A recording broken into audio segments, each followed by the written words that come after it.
Salaries of Indians have never grown faster. Right now, more people are earning 1 lakh rupees a month than at any point in the country's history. So, why do almost none of them actually feel rich? I will give you a real example. Take Arjun from Bangalore. Last year, his salary finally crossed 1 lakh rupees a month. This was a number he had been chasing for more than 10 years. He didn't tell anyone, but he just kept opening his bank app to look at his 6-figure balance. To his parents' generation, someone earning a lakh a month was rich. For a few weeks, it actually felt like he had made it. Then his landlord raised his rent, just like every year. His EMIs kept going up too, but his SIP has remained at 5,000 rupees for the last 2 years. 6 months later, Arjun is back to looking at his account and thinking, I earn more than I ever have. So why does it feel like nothing is left?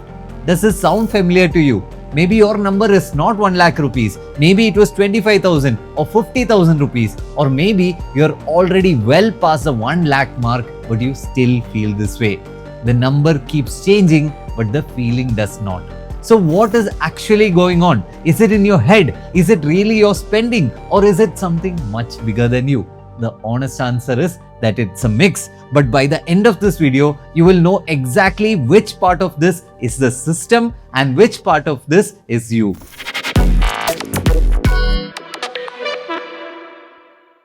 So first, let's get into, is this even real or is it all in your head?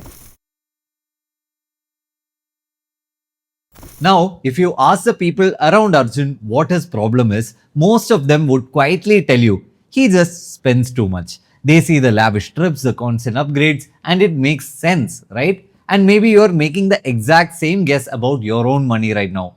Keep that thought, we are definitely going to talk about his spending in a minute, I promise. But before we just blame his habits, we need to look at the actual math of how money moves. There are only two sides to this, the money coming in and the money going out. Let's start with the money coming in, your income, because that is exactly where the squeeze quietly begins. On paper, the income of young Indians have genuinely been going up. Aon is one of the biggest HR consulting firms in the world, and they survey Indian salary hikes every single year. The average that they surveyed came up to 9%. Some of you might be well ahead of that. We are talking about the engineers, designers, the product folks who have doubled their packages in the last 2 job switches. So salaries are definitely going up. The government did its part too. The 2025 budget made income tax zero for people earning a salary up to 12.75 lakh rupees per year. So Arjun has higher salary than ever before and lower taxes than at any point in his life. Why is he still stuck in the exact same loop? Here we have to understand two thieves that are taking away your money. The first thief is natural inflation. Officially, inflation has been in the ranges of 5 to 6% in the last many years. But inflation, not just in India, but across the world is more intense at the ground level. Because when COVID hit, governments everywhere, including India, pumped a crazy amount of money to keep their economies breathing.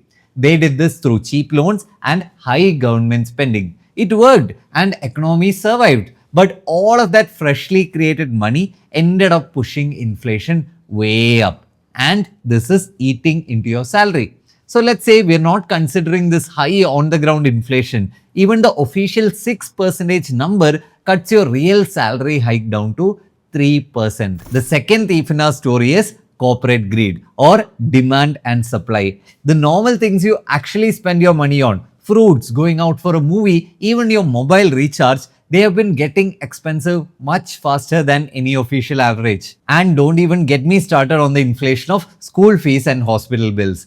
Corporates have to chase higher earnings and that naturally drives up prices after a point. Demand for products has increased, but it is mostly being driven up by the rich as shown by this graph. In a land where the rich are getting richer and the poor are getting poorer, you in the middle, you will also naturally feel the heat too. The reason why these two thieves belong in the section about money coming in is that you have to understand the value of your money is going down. Whether it is due to natural inflation of money or due to supply and demand driven by corporate greed, the cost of living is only going up. And looking at the numbers, it is very clear. The 1 lakh rupees you looked up to 10 years ago, it is worth only 50,000 rupees today. It is like trying to run up an escalator that is moving down. You put in real effort, you get real hikes every single year. The ground just slides against you the whole time you are trying to climb. So that is the income side, and that's the first answer of this video. This feeling is real and it is not in your head. More money is coming in than ever before, but it still buys less goods and services than 10 years ago. But income is only one half of how money flows. The other half is what goes out, and that half we haven't even opened yet. That is where the rest of your hike is actually vanishing to, and it's disappearing largely into three different places. The first leak is something you probably never even thought of as a financial decision. It is a city you said yes to. The kind of job that actually gets you to a number like this just isn't spread evenly across India. It clusters in a handful of cities: Bangalore, Hyderabad, Pune, and Mumbai. And these are exactly the cities where rent is climbing the fastest. Bangalore's overall rents were up around 8% last year. But if you zoom into hotspots, it is much worse. Anarok's research shows that Sarjapur Road, one of Bangalore's busiest areas, has seen rents climb up by 80% in the last 4 years. Pune's tech belt isn't far behind. Even Kochi, which is nowhere close to a traditional metro, has pockets like Kakinad where rents are up 80% in this 3 years. There is a reason why rent increases are so important. A 10% jump on a supermarket bill of 5,000 rupees costs you 500 rupees extra, but a 10% jump on a rent of 30,000 rupees costs you 3,000 rupees. It is the same percentage, but it still takes 6 times the money. And for many of you watching, rent was zero earlier when you stayed with your family, and now you're spending tens of thousands on it every single month. But rent going up is also just simple demand and supply, and yes, maybe landlord greed too. Demand is high because that is exactly how a growing economy is supposed to work. Cities with concentrated, high paying jobs are always going to pull people towards the exact same few neighborhoods. That part is not a policy failure. Let's discuss a real failure here. It sits entirely on the supply side. In cases where demand was completely predictable, a city has two ways to respond. You either build up or you build transport that spreads people out. Indian cities failed at both. And as for our Arjun, 5 years ago, when he moved to Bangalore, his salary was 70,000 rupees. His rent was 18,000. Today, his salary is 1.1 lakh, 60% increase, but his rent 32,000, which is up 80%. So your rent itself is a first leak. Even though it is not on you, we can still see how to solve it in the last section of the video. But let's discuss a part that is actually on you. Leak 2, the lifestyle bill. Leak 2 is exactly the guess everyone around Arjun made right at the start of this video. They assumed he spends too much, and it turns out they are not wrong. It is about everything you're buying to make life feel like it is actually moving forward. I know, sounds obvious, but let me back it up with facts and data. To live this lifestyle, people are borrowing heavily in India. A 2025 PwC Perfios report, drawing on data from over 30 lakh Indians across all income levels and city tiers, it found out that salaried workers now spend over 33% of their monthly income on loan EMIs. That holds true whether you're earning 20,000 rupees or even 1 lakh rupees. That exact same report also found 62% of such spending goes straight towards lifestyle categories, not necessities. Credit cards tell the exact same story. RBI data shows that India's total credit card debt has grown more than 84,000% in the last decade. It jumped from 340 crores to 2.88 lakh crores. And nearly half of all new cardholders today are under the age of 30. So bring it back to Arjun. 18 months ago, he financed a trip to Bali. A new phone followed the exact same month. Then came a smartwatch he barely even wears. Add all of that up, he is paying close to 35,000 rupees a month in EMIs alone. That is before rent, that is before anything else. His case is not far off the national average. So that is leak 2. Nobody made you finance the trip, the phone or the smartwatch for short-term dopamine hits. The rent is a system, the lifestyle is us. That should be the whole story, right? But there is a third leak you need to understand in order to get to the solutions. So leak 3, the bills you have not faced yet. There is a third leak and almost nobody plans for it. That is simply because today, right now in the present, it has not arrived yet. For a lot of people watching this, that bill can be their future wedding. For others, it's a down payment for a house or a parent's medical bill. Whatever your version of this is, it is usually a large but very predictable bill.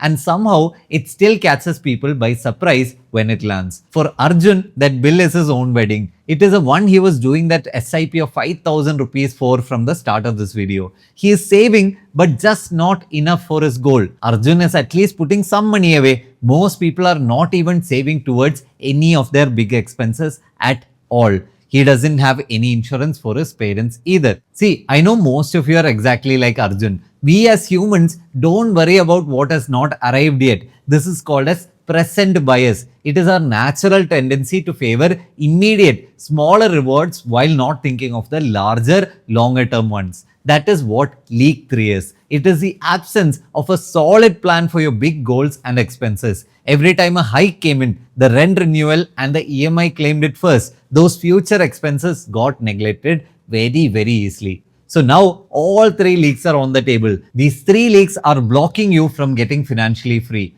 The first goal for us then was to understand and accept those leaks. I hope that part is done. So let's look at how to actually solve each of them. We have three quick checks, one for each leak. First, has your rent outgrown your hike? Second, to easily look at your lifestyle, are your EMIs plus lifestyle costs like shopping, subscriptions and eating out taking up more than 33% of your income? Third, are your SIPs enough to reach your future goals, or worse, have they never actually started? And again, I am reminding you that this video is not just for people earning 1 lakh rupees. Do the exact same three checks, whatever number you are at right now. Now quickly coming to solutions. For rent, do not count on your landlord being reasonable and reducing rent even if it is inflated. Demand and supply excess, and more than that, most people's ego will never let them reduce the rent. So if you're single and don't already have a roommate, the first thing would be to think about getting one. Next, keep your eyes open and try shifting to a location where you find the right mix of travel and lower rent. And if you decide on moving, make sure you factor in all the applicable real costs like brokerage, painting charges, and any extra travel duration and commuting costs. For lifestyle, try surviving every month on at most 80% of your income. Move that extra money into a different bank account or start an SIP if that is what you have to do. Also, try adding a strict delay to your random spending. As a rule of thumb, for spends under 2000 rupees, just go ahead and buy it. That is not where the leak is. Between 2000 and 10,000 rupees, sleep on the decision for a day before you swipe your card. Then up to 50,000 rupees, give yourself a week to think about that spending. For anything bigger like a bike, a big trip or a new laptop, give yourself a full month to think about it. Most impulse EMI buys simply don't survive this weight, whichever bracket they happen to land in. Also, these numbers will naturally vary based on your income levels, so modify it according to your need. Now, let's discuss for the future bill. You have to start planning right now. Get your insurance sorted out first for yourself, then for your parents. If you want to take a health or a term insurance plan, I'll leave a link in the description and in the pin comment down below. For those big goals you have in life, do the reverse math just once. Open an SIP calculator, see how much money you'll need to keep aside every month to reach your goals. Every time a salary hike or a bonus lands, redirect at least half of it right into this fund on the exact same day before your lifestyle has a chance to absorb it. Also, don't forget to match the asset class of your investment to the timeline of the goal. If your goal is less than 3 years away, that money belongs in an RD or a debt fund, not in equity. Okay, so those are the solutions for the expense side, but solving for the income side also matters just as more or even much more. Start with what you're already earning. By the time of your annual review, look up what your role pays elsewhere before that conversation even happens. If you're confident about your skills, but your company does not have the budget, a switch is often the fastest way to increase your salary. If you're at par with market standards, put some of your own time and money into the version of you that gets paid more next year. That could be a certification your industry actually respects, a skill that is genuinely short in supply, or a project that proves you can actually do the thing rather than just talking about it. So stop seeing those things as a cost in your life and see how you can upskill yourself. Next, Try to build something outside your salary entirely. Building and breaking stuff is required for you to escape this large loop forever. Even 1000 or 2000 rupees a month of extra income is enough to start. The more the merrier, but just get started somewhere. Tutor a subject you're good at for a couple of hours a week. Take one small consulting project in your field. Start a small business. What matters is this extra money that comes into your life never touches your regular expense. It goes straight into savings or straight into whatever comes next. Yes, the math is against you. Plenty of it is against you. And now you know exactly which parts are. But you're not guessing anymore. And you're not waiting to feel ready either. You know exactly which leak is yours. Go ahead and close it.